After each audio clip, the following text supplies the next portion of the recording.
Hi guys, it's Justine. Welcome to my channel, and today I have a video that has been requested kind of a lot.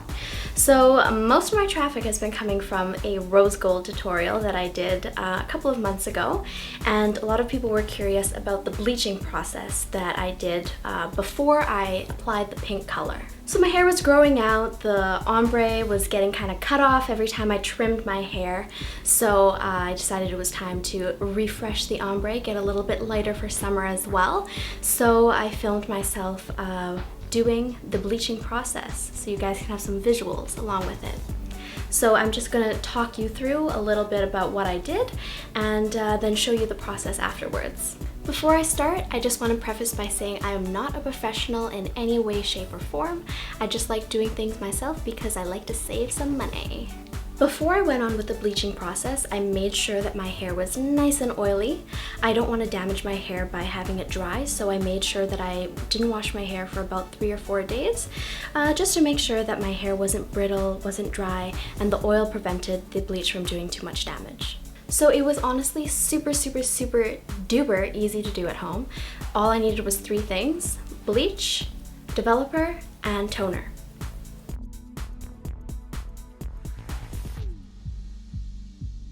So when I was applying the bleach, I used a little brush, as I kind of showed in my rose gold video as well. I chose a smaller brush like this because I wanted to kind of tease the hair as I went along the strands.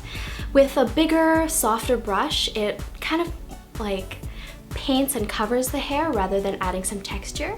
And I find like using a textured brush like this really made it kind of natural and even and blended looking.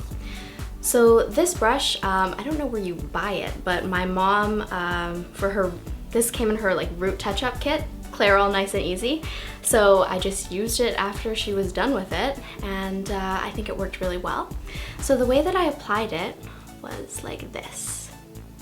So I just put the bleach on the ends of my hair and then slowly work my way up, and you can see that it teases it, and that allows for some even distribution and gets the nice balayage ombre effect instead of like a straight line.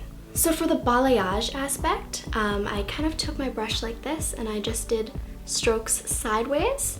So these kind of added some more extra highlights, again adding some dimension rather than a straight line of bleach and not bleached.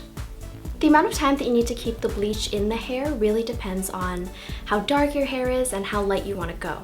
So I'd suggest just doing a strand check every 5 minutes or so and see how it's progressing. And once you get to a shade that you like, you can go ahead and wash it out.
Immediately after I washed the hair out, I did my toning.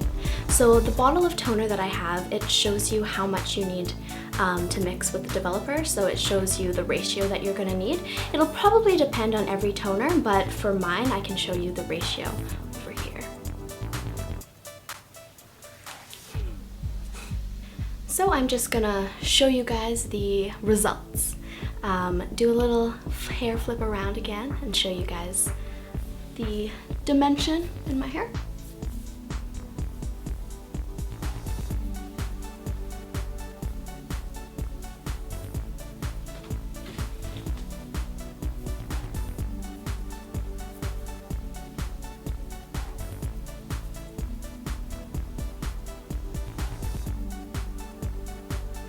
Alright, so I'm going to talk about what I do for aftercare.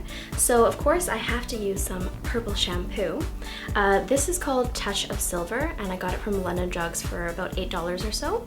And this is John Frieda Sheer Blonde. This was also from London Drugs, also about the same price.